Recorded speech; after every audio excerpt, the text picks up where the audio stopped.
Hello नमस्कार दोस्तों, study point 9 current affairs channel पे आप सभी का हार्दिक स्वागत है। आज है 10 अक्टूबर 2023 और आज के करंट की हम चर्चा करने जा रहे हैं।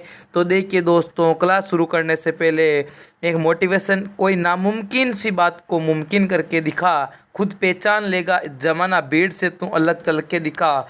देखिए दोस्तों, चैनल पे नए हैं तो चैनल को सब्सक्राइब कर लीजिए, बेल आइकन को प्रेस कर लीजिए और इस वीडियो की पीडीएफ और क्यूज पाने के लिए हमारा टेलीग्राम चैनल आपके लिए ओपन है, जिसका नाम है daily current affairs study point 9, जिसका लिंक इस वीडियो के डिस्क्रिप्शन के अंदर मिल जाएगा। आज की क्लास की शुरुआत करने से पहले कल की क्लास की हम क्या करते हैं, रिवीजन करते हैं डेली बेसिस के ऊपर। ठीक है, किस संगठन के हमले के बाद इजराइल ने युद्ध का ऐलान किया है?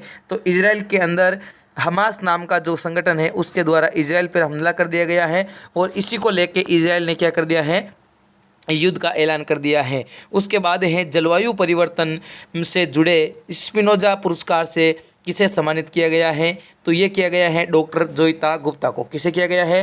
डॉक्टर जोइता गुप्ता को किया गया है सम्मानित स्पिनोजा पुरस्कार से। वर्ष 2023 के शांति नोबेल पुरस्कार, शांति का नोबेल पुरस्कार किसे सम्मानित किया गया है? तो शांति का नोबेल मैंने आपको पढ़ाया है ट्रिक के माध्यम से, नरगिस मोहम्मदी को दिया गया है। नरगिस मतलब नर्स, नर्स मोहब्बत से क्या कहती हैं कि शांत हो जाओ, शांत हो जाओ, मतलब शांति का पुरस्कार किसे दिया गया है? नरगिस मोहम्मदी को दिया गया है। प्रतापगढ़ रेलवे स्टेशन का नाम माँ बेहला देवी धाम प्रतापगढ़ जंक्शन कर दिया गया है। ये कहाँ पे स्थित है? तो ये स्थित है उत्तर प्रदेश के अंदर। सरकारी नौकरियों में महिलाओं के 35% आरक्षण किस गवर्नमेंट के द्वारा शुरुआत की गई है? तो ये की गई है मध्य प्रदेश की गवर्नमेंट के द्वारा। अगला है, हाल ही में किस राज्य या कह सकते हैं यूटी के कलारी को जीआई टैग का प्रदान किया गया है? तो वो है जम्मू कश्मीर के कलारी मिठाई को क्या दिया गया है? जीआई टैग दिया गया है। किस भारतीय क्रिकेटर को जियो मार्ट का नया ब्रांड एम्बेसडर बनाया गया है? तो वो है MS धोनी, महेंद्र सिंह धोनी। नरेंद्र मोदी जी ने किस राज्य में केंद्रीय जनजातीय विश्वविद्यालय स्थापना करने की बात की है? तो वो है तेलंगाना। 19वें एशियन गेम्स के अंदर किस देश ने पुरुष हॉकी में गोल्ड मेडल जीता है? तो भारत की जो हॉकी टीम है उसके द्वारा 19वें एशियन गेम्स जो होंगचू चीन के अंदर आयोजित हो रहे हैं वहाँ पे गोल्ड मेडल जीत लिया गया है। ठीक है दोस्तों, अगला है 19वें एशियन गेम्स के अंदर भारत का 100वां मेडल किस टीम के द्वारा जीत लिया गया है? तो ये जीत लिया गया है महिला कबड्डी टीम के द्वारा। 19वें एशियन गेम्स के अंदर T20 इंटरनेशनल में किस क्रिकेट टीम ने गोल्ड मेडल जीता है? तो वो जीता है भारत की टीम के द्वारा। हाल ही में भारतीय वायुसेना दिवस कब मनाया गया? तो ये मनाया गया है 8 अक्टूबर को। अब हम शुरुआत करते हैं आज की क्लास की शुरुआत, और वीडियो पसंद आए तो वीडियो को लाइक कर दीजिए, दोस्तों के साथ शेयर जरूर कीजिए। चैनल पे नए हैं तो चैनल को सब्सक्राइब करके बेल आइकन को प्रेस कर लीजिए ताकि आने वाले हर वीडियो की नोटिफिकेशन आपको सबसे पहले मिल सके। देखो, आज की क्लास का फर्स्ट क्वेश्चन है, नई दिल्ली में आयोजित 52वीं जीएसटी परिषद की बैठक की अध्यक्षता किसके द्वारा की गई है? तो आप सभी को पता होगा जीएसटी परिषद की अध्यक्षता कौन करते हैं? तो वो करते हैं वित्त मंत्री, और वित्त मंत्री वर्तमान में कौन है? वो है निर्मला सीतारमण जी। कौन है? निर्मला सीतारमण जी हैं। जीएसटी परिषद की बैठक की अध्यक्षता की है, जीएसटी परिषद की बैठक की अध्यक्षता की है निर्मला सीतारमण जी के द्वारा। ठीक है दोस्तों, जीएसटी क्या है? तो जीएसटी एक अप्रत्यक्ष कर है। कैसा कर है?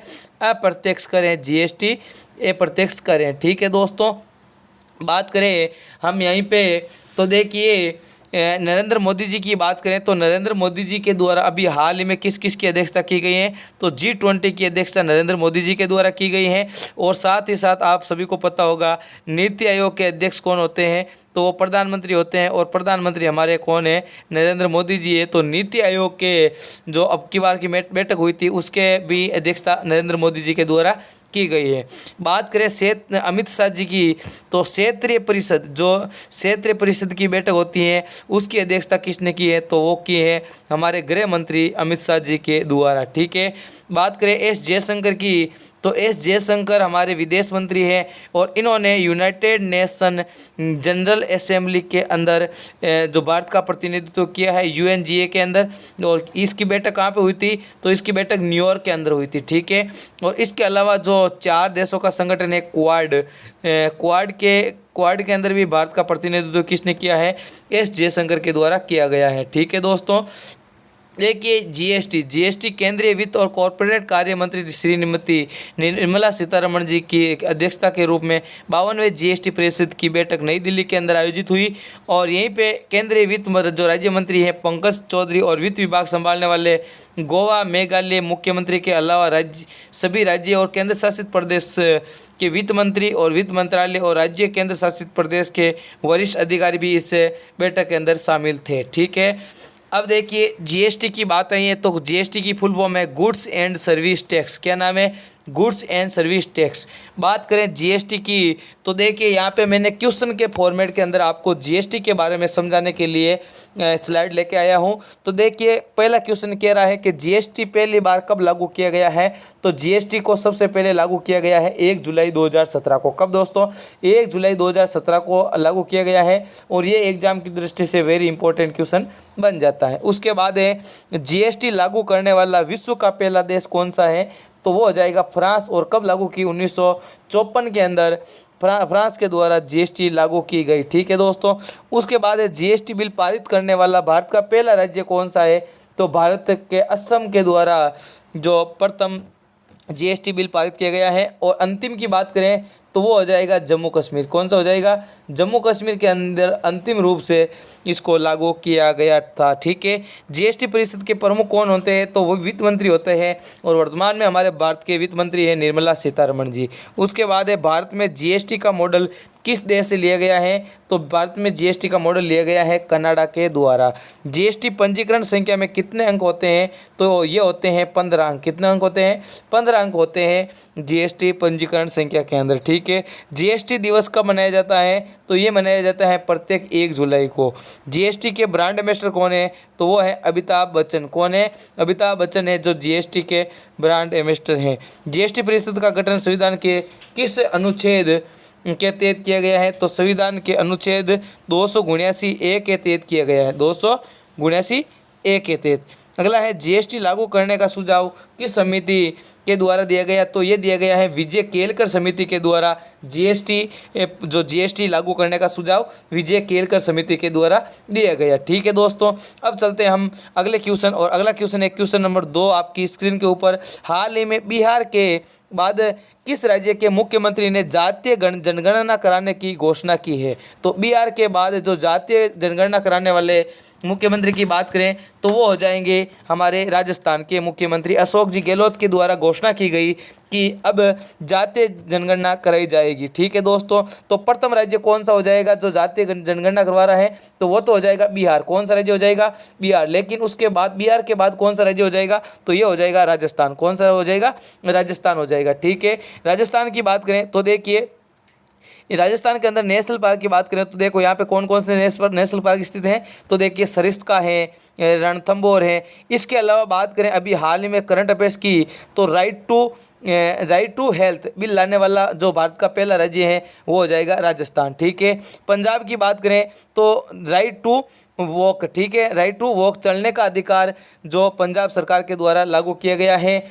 और इसके अलावा ऑपरेशन क्लीन जो मादक पदार्थ हैं उसको बैन करने के लिए पंजाब सरकार के द्वारा ऑपरेशन क्लीन चलाया गया। ठीक है दोस्तों, उसके अलावा मध्य प्रदेश के अंदर बात करें तो महिलाओं को 35% आरक्षण जो नौकरियों के अंदर देने की बात कही है तो वो है मध्य प्रदेश। ठीक है दोस्तों, उसके अलावा असम की बात करें तो असम के डिब्रूगढ़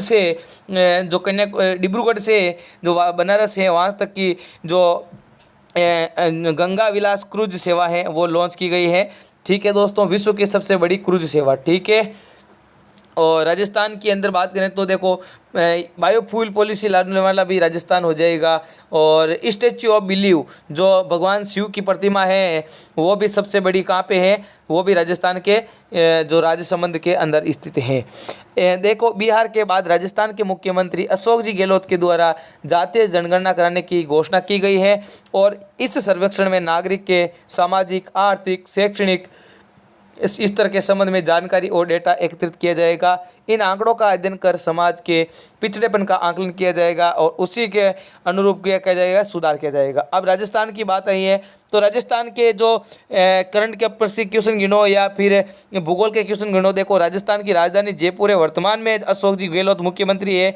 और राजस्थान के राज्यपाल की बात करें तो वो हैं कलराज मिश्र। यहाँ पे नेशनल पार्क मैंने पहले ही बता दिया आपको, केवलादेव, मुकुंदरा हिल्स, सरिस्का और रणथंभौर ये नेशनल पार्क हैं। प्रमुख जिले की बात करें तो बालसमुंद झील, सांबर झील, ये यहाँ पे जिले हैं, जयसमुंद झील। प्रमुख बांध की बात करें तो राम प्रताप सागर बांध है जो प्रमुख बांध है। जो प्रमुख लोक नृत्य है उसके अंदर एक घूमर है, ठीक है। अब देखिए हम चलते हैं क्वेश्चन नंबर 3 की ओर, और क्वेश्चन नंबर 3 की चर्चा करते हैं कि हाल ही में किस राज्य का तट मंदिर भारत की पहली हरित ऊर्जा पुरातत्व स्थल बन गया है। तो भारत का ऐसा कौन सा तट मंदिर है जो भारत का पहला हरित ऊर्जा पुरातत्व स्थल बन गया है। तो ये है तमिलनाडु का मंदिर। कौन किस राज्य का मंदिर है? तमिलनाडु का मंदिर है जो भारत का पहला हरित ऊर्जा पुरातत्व स्थल बन चुका है। देखिए दोस्तों, इसके अलावा तमिलनाडु की बात आई है तो देखो जो ऊर्जा डेनमार्क की सहायता से तमिलनाडु के अंदर, तमिलनाडु की राजधानी चेन्नई के अंदर बनने जा रहा है कौन सा द्वीप? ऊर्जा द्वीप। कौन सा द्वीप? ऊर्जा द्वीप बनने जा रहा है, ठीक है दोस्तों। इसके अलावा बात करें जो क्लाइमेट पॉलिसी लेके आया है वही तमिलनाडु लेके आया है। और यहाँ का प्रमुख एक त्यौहार है कौन सा? पोंगल त्यौहार, ठीक है। पोंगल त्यौहार है जिसी के दिन, पोंगल के दिन ही एक त्यौहार मनाया जाता है जल्लीकट्टू। जल्लीकट्टू किसकी दौड़ होती है? बैलों की दौड़ होती है जो जल्लीकट्टू होती है, ठीक है। इसी प्रकार की कर्नाटक की बात करें तो कर्नाटक के अंदर होती है कंबाला दौड़। किसकी दौड़ होती है? ये भैंसों की दौड़ होती है, ठीक है। भैंसों की दौड़ कर्नाटक के अंदर होती है। कर्नाटक की बात करें एक और फैक्ट की तो यहाँ पे आप सभी को पता होगा 1507 मीटर लंबा जो दुनिया का सबसे लंबा प्लेटफॉर्म है श्री सिद्धारूढ़ स्वामी मंदिर जो रेलवे स्टेशन वो हो जाएगा तो कर्नाटक के अंदर। केरल की बात करें तो कर्नाटक फायर ऑप्टिकल नेटवर्क जो केफोन है परियोजना वो केरल के द्वारा चलाई गई है। गुजरात की बात करें तो यहाँ पे गुजरात के एक शहर है लोथल। कौन सा?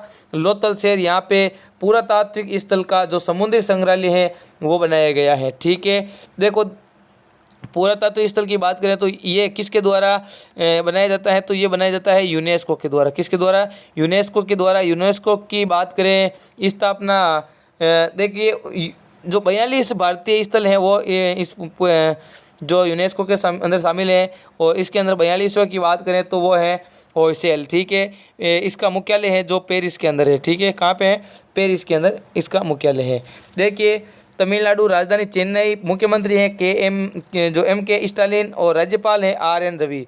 नेशनल पार्क की बात करें तो मुंडुमलाई और अन्नामलाई जो नेशनल पार्क हैं वो तमिलनाडु के हैं। और तमिलनाडु मंदिर जो है महाबलीपुरम में स्थित है। ये मंदिर जो यूनेस्को विश्व जो धरोहर स्थल है ममलापुरम के तट मंदिर को हरित ऊर्जा पुरातात्विक स्थल बन गया है। और 1984 के अंदर इसको किसके अंदर डाल दिया गया है? यूनेस्को विश्व धरोहर स्थल के अंदर डाल दिया गया है। क्वेश्चन नंबर 4 की ओर चलते हैं। क्वेश्चन नंबर 4 क्या कह रहा है कि एशियाई खेल 2023 में पदक तालिका में कौन सा देश टॉप पे रहा है? तो टॉप की बात करें तो वो है चाइना। कौन सा देश है? चाइना देश है जो 19वें एशियाई गेम्स 2023 के अंदर प्रथम स्थान पे है। और इसका आयोजन भी कहाँ पे हुआ? चाइना के अंदर जो हुआंगजू शहर है वहाँ पे आयोजित किया गया है। और इसके अंदर बात करें भारत की पोजीशन तो भारत की वो पोजीशन आप देख सकते हो यहाँ पे 4th पोजीशन है भारत की, ठीक है। 13 गोल्ड के साथ और 24 सिल्वर और 23 ब्रॉन्ज के साथ कुल मिला के यहाँ पे देखो यहाँ पे कुछ मिस्टेक है, ठीक है भाई, मिस्टेक है यहाँ पे। ये पहले के डाटा है, साथ साथ जब चल रहे थे उसका डाटा है। बात करें इसके अंदर तो भारत के द्वारा जीत लिए गए 107 मेडल। कितने मेडल जीत लिए गए हैं? भारत के द्वारा 107 मेडल जीत लिए गए हैं जिसके अंदर 28 हैं जो गोल्ड मेडल है। कितने हैं? 28 गोल्ड मेडल है जीत, ठीक है ना दोस्तों। और 38 हैं जो वो सिल्वर मेडल है। और बात करें 41 है जो वो ब्रॉन्ज मेडल है। कौन से है? ब्रॉन्ज मेडल है, ठीक है। ये है आंकड़ा, ठीक है ना, ये हो जाएगा आंकड़ा। इसके साथ ही भारत की इसकी पोजीशन पे है 4th पोजीशन के ऊपर है, ठीक है ना। चलो, और 200 मेडल के साथ चाइना 200 नहीं, यहाँ पे 200 स्वर्ण पदक के साथ ये शीर्ष स्थान पे है चाइना, ठीक है। यहाँ पे 200 कर लो, चाइना के द्वारा 200 स्वर्ण पदक जीते गए, ठीक है। उसके बाद चलते हैं हम अगले क्वेश्चन की ओर। अगला क्वेश्चन 5 नंबर है। हैदराबाद में उद्घाटन किए गए भारत के पहले सोलर रूप साइक्लिंग ट्रैक का क्या नाम दिया गया है? तो साइकिलिंग ट्रैक जो सोलर रूफ साइकिलिंग ट्रैक है वो नाम दिया गया है हेल्थ वे। क्या नाम दिया गया है? हेल्थ वे नाम दिया गया है हैदराबाद। हैदराबाद की बात करें तो हैदराबाद किसकी राजधानी है? तो ये हो जाएगी तेलंगाना की राजधानी हैदराबाद। ठीक है, बात करें ऑप्शन की तो इंद्रजाल। इंद्रजाल क्या है? तो इंद्रजाल है एंटी ड्रोन सिस्टम। किसका? भारत का एंटी ड्रोन सिस्टम है, उसका नाम है इंद्रजाल। सूर्यांशु की बात करें तो ये प्रथम सोलर जो बोट है और केरल के अंदर बनाई गई है पहली सोलर बोट। ठीक है ना, सोलर बोट कहाँ के? केरल के अंदर। ठीक है, उसके बाद कवच की बात करें तो ये दो जो रेलगाड़ी होती है उनके बीच टक्कर को रोकने के लिए जो कवच प्रणाली है वो अपनाई गई है। ठीक है, हेल्थ वे की बात करें तो ये 2 अक्टूबर 2023 को हैदराबाद के अंदर इसका उद्घाटन किया गया और ये भारत का पहला सोलर रूफ साइकिलिंग ट्रैक है। ठीक है ना, चलते हैं अगले क्वेश्चन की ओर। क्वेश्चन नंबर 6, हाल ही में चर्चा में रहा प्रोजेक्ट उद्भव। जो उद्भव है वो किससे संबंधित है? तो ये है भारतीय सेना से संबंधित। किससे संबंधित है? भारतीय सेना से संबंधित है। और ये प्रोजेक्ट जो है ये किसके द्वारा? United service institute of India USI के द्वारा भारतीय उद्योग जो लॉन्च किया गया है। ठीक है ना दोस्तों, उसके बाद है क्वेश्चन नंबर 7, हाल ही में अर्थशास्त्र के नोबेल का पुरस्कार किसे मिला है? तो ये मिल गया है अर्थशास्त्र का क्लाउडिया गोल्डिन को। किसे मिल गया है? क्लाउडिया गोल्डिन को मिल गया है। और मैंने इसको ट्रिक के माध्यम से अलग वीडियो के अंदर वो मिल जाएगा आपको 10 मिनट्स प्लेलिस्ट के अंदर। और उसका ट्रिक है जैसे इकोनॉमी जो अर्थशास्त्र मतलब इकोनॉमिक्स मतलब जिसकी इनकम सही है अच्छी है वो क्लाउड बादल से बारिश करेगा। किसकी? सोने की बारिश। ठीक है, और इसके अलावा बात करें जॉन फॉसे, तो जॉन फॉसे को जॉन फॉसे को किसका मिल चुका है? साहित्य का नोबेल मिल चुका है। नरगिस मोहम्मदी की बात करें तो इनको शांति का नोबेल मिल चुका है। दलाई लामा की बात करें तो इनको 2023 का जो रमन मैग्सेस पुरस्कार है वो मिल चुका है। ठीक है ना दोस्तों, अब चलते हैं अगले क्वेश्चन की ओर। क्वेश्चन नंबर 8 है, हाल ही में तमिलनाडु और किस देश के बीच अंतर्राष्ट्रीय क्रूज सर्विस शुरू की गई है? तो ये की गई है भारत और श्रीलंका के बीच। किसके बीच? तमिलनाडु के भारत के तमिलनाडु शहर और श्रीलंका के बीच अंतर्राष्ट्रीय क्रूज सर्विस की शुरुआत की गई है। ठीक है ना, देखिए श्रीलंका की राजधानी कोलंबो और दूसरी राजधानी है जयवर्धनपुरम कोट्टे। ठीक है, मुद्रा रुपया हो जाएगी श्रीलंकन रुपये और राष्ट्रपति है रानी विक्रमसिंघे, प्रधानमंत्री हैं जो दिनेश गुणवर्धन में। ठीक है, भारत और श्रीलंका की बात करें तो इनके बीच है मन्नार की खाड़ी। ठीक है ना, मन्नार की खाड़ी इन दोनों के बीच है। ठीक है, और एक इसको कह सकते हैं पाक जलडमरू भी है। ठीक है ना, पाक जल संधि यहाँ पे स्थित है। यहाँ पे हिंद महासागर है और यहाँ पे ऊपर अरबी सागर है। ठीक है ना, देखिए हाल ही में भारत तमिलनाडु के नागापट्टिनम से श्रीलंका के जाफना, देखो जाफना द्वीप कहाँ पे है? तो जाफना द्वीप यहाँ पे है और यहाँ से स्टार्ट होकर यहाँ पे जाएगी। ठीक है ना, बंदरगाह तक नौका सेवा शुरू की गई है। क्वेश्चन नंबर 9 है, हाल ही में राष्ट्रीय किशोर कुमार सम्मान 2022-23 से किसे सम्मानित किया गया है? तो ये आप इमेज के अंदर देख सकते हो, ये कौन है? धर्मेंद्र कुमार है। कौन है? धर्मेंद्र कुमार को राष्ट्रीय किशोर कुमार सम्मान 2022-23 दिया गया है। क्वेश्चन नंबर 10 आज का लास्ट क्वेश्चन है, हाल ही में भारत के बाहर दुनिया के सबसे ऊंचे हिंदू मंदिर का उद्घाटन कहाँ पे किया गया है? तो ये अमेरिका के अंदर न्यू जर्सी के अंदर किया गया है। कहाँ पे किया गया है? रिपीटेड क्वेश्चन है आपके लिए। न्यू जर्सी के अंदर अमेरिका के बाहर नहीं, भारत के बाहर अमेरिका के अंदर न्यू जर्सी के अंदर भारत के सबसे बड़ा हिंदू मंदिर का उद्घाटन किया गया है जो 8 अक्टूबर को किया गया है। ठीक है ना दोस्तों, देखिए जो आपके लिए मैंने क्वेश्चन दिया था, हाल ही में BRO के प्रमुख के रूप में किसे नियुक्त किया गया है? तो ये किया गया है रघु श्रीनिवासन को। किसे किया गया है? रघु श्रीनिवासन को नियुक्त किया गया है। और आज के लिए आपके लिए क्वेश्चन है, हाल ही में PM स्वनिधि योजना ने कितने लाख स्ट्रीट वेंडर को